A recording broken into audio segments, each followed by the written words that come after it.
Con el asunto de el Airbnb. Usted se acuerda que la semana pasada en la legislatura capitalina, en el Congreso de la Ciudad de México, se aprobó un cambio a la circunstancia que pues, se presentaba con estas casas en renta, en la modalidad de esta plataforma llamada Airbnb.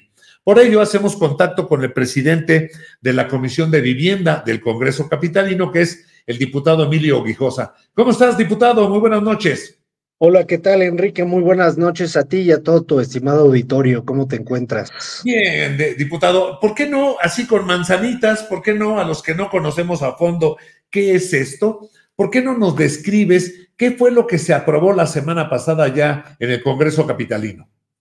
Claro que sí, Enrique, con mucho gusto. Mira, muy sencillo. Lo que pasó es que se adicionó en la propia Ley de Turismo de la Ciudad de México, en el propio artículo 36, un párrafo donde se regula el servicio de la estancia temporal, o mejor conocido como estancia turística eventual. Y bueno, lo que permite o lo que establece es en cuanto a la ocupación. La ocupación que nada más sea anualmente el 50% para los inmuebles que deben de estar registrados en las plataformas. Esto pues con un objeto muy simple, Enrique. Primeramente, para atender el tema de la gentrificación, uno de los temas que ha estado afectando a la ciudad, que es muy importante que no lo dejemos de observar, y otro es equilibrar la competencia entre los alojamientos turísticos de corta instancia y los hoteles tradicionales. A ver, de inmediato la queja fue de la gente que tiene un departamento, una casa y que la alquila a través de este mecanismo de Airbnb. Y dicen, ¿por qué si tengo la oportunidad, que no se me da toda la vida, todo el año, por qué si tengo la oportunidad de rentarlo más allá de la mitad del año, me limitan? ¿Por qué esta prohibición, diputado?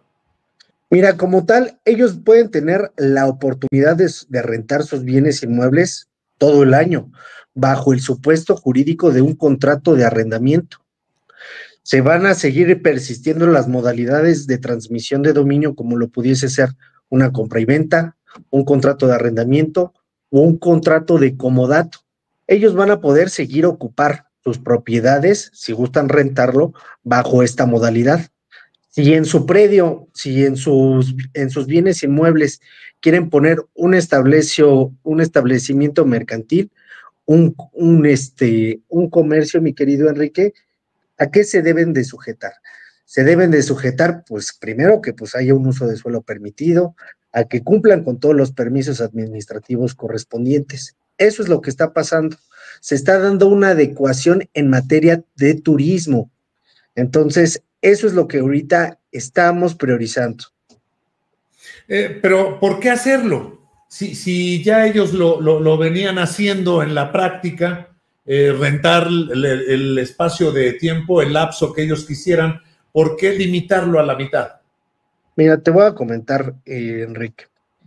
Todo parte, pues, de la propia pandemia, a partir del año 2020, en el cual, pues, ciertas empresas se dan cuenta que le es mucho más económico la contratación a través de distancia, o mejor conocido como home office.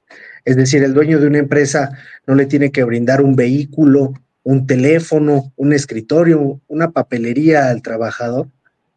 Y empieza a pasar algo muy particular, principalmente el sector laboral de Canadá, de Estados Unidos e inclusive de Europa, empieza a buscar otras alternativas donde les empiece a rendir más sus honorarios.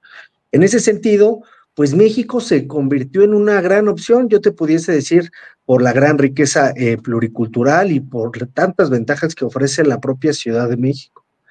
Entonces, ¿qué empezó a pasar, mi estimado Enrique?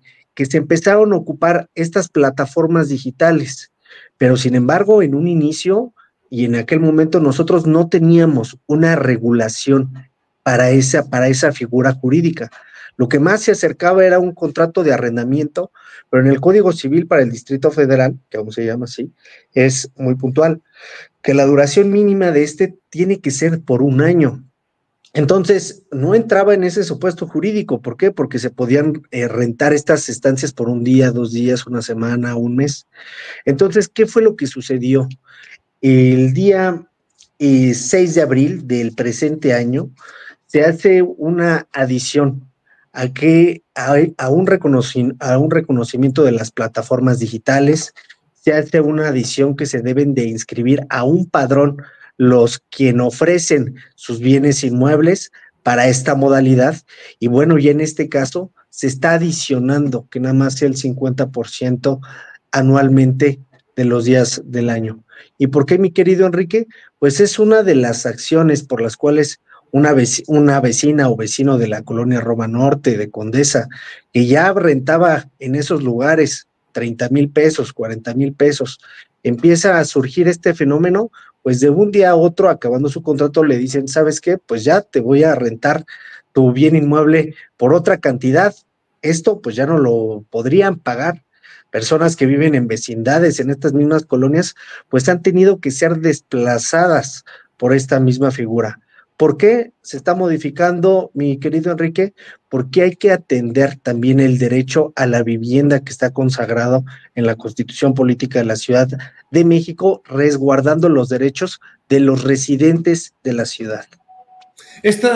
Me preguntan amigos del auditorio, ¿no es una medida así como empezando a sondear a la sociedad capitalina, a ver cómo se les van empezando a meter determinaciones de tipo comunista? Es decir, al rato van a salir con que, bueno, como este terreno tiene 2 años sin ocuparse, pues ya te lo voy a ocupar porque hay gente que lo necesita.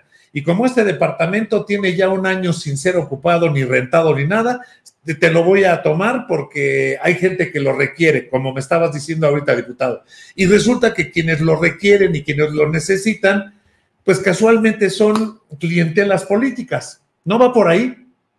No, mi estimado Enrique, otra vez reitero, se sigue salvaguardando los supuestos jurídicos establecidos en el Código Civil para la Ciudad de México de transmisión de dominio, como pudiese ser la compra y venta, como pudiese ser un contrato de arrendamiento, como lo pudiese ser un contrato de comodato. Los propietarios, si quieren tener alguna de estas modalidades, lo van a poder seguir haciendo. Es decir, tú tienes tu casa, pero tú decides poner un comercio de alguna cosa.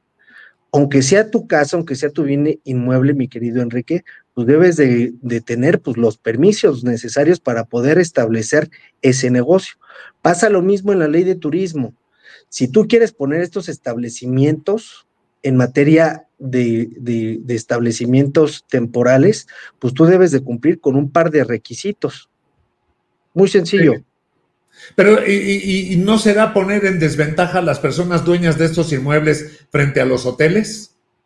No, ellos van a poder seguir teniendo esta oportunidad de poder rentar sus casas anualmente, e inclusive déjame decirte que es equiparar la cancha con el sector hotelero por diversas cuestiones, e inclusive yo te diría hasta tributarias. ¿Por qué? Por las contribuciones que ellos hacen. Entonces, sin embargo, necesitamos un Estado fuerte, necesitamos un Estado sólido para que se puedan ejercer diversas políticas públicas en materia de vivienda, ¿no? Yo te lo digo como joven, pues estamos preocupados en poder adquirir una vivienda, pues de manera económica y de manera sencilla. Entonces, ¿qué se está buscando ahora con el gobierno de la jefa de gobierno, la compañera Clara Brugada? Se van a implementar más de 200,000 acciones en materia de vivienda, inclusive una de ellas para los jóvenes, que puedan dar modalidad de rentas, pero en realidad se van a ir en conceptos de compra y venta de un bien inmueble. Entonces, necesitamos un Estado sólido. ¿Para qué? Para que haya políticas efectivas en materia de vivienda para los residentes de la Ciudad de México. Estas políticas no ahuyentarán, no desalentarán la oferta de vivienda en arrendamiento. No, todo lo contrario, el arrendamiento se va a seguir persistiendo. El arrendamiento no se va a quitar. Otra vez reitero, mi querido Enrique, lo que se está adecuando pues es el tema del servicio de la estancia turística eventual, que es otra figura que pues precisamente no se va a erradicar, es decir, se va a salvaguardar el 50% del año. ¿Y esto por qué? Como ya lo han hecho diversas ciudades, se ha hecho en Japón, se ha hecho en Tokio, se ha hecho en Francia, en París. ¿Por qué? Empiezan a surgir estas necesidades de regular esta materia, pues por diversas problemáticas que empezaron a suceder al existir este fenómeno. Muy bien, pues yo lo que espero es que estas políticas no ahuyenten a los propietarios y los lleven a rematar sus casas, a rematar los espacios que están disponibles en el arrendamiento. No dudo que este tipo de regulaciones, este tipo de medidas se lleven a cabo en otros países, pero la diferencia entre nosotros y esos países es mucha.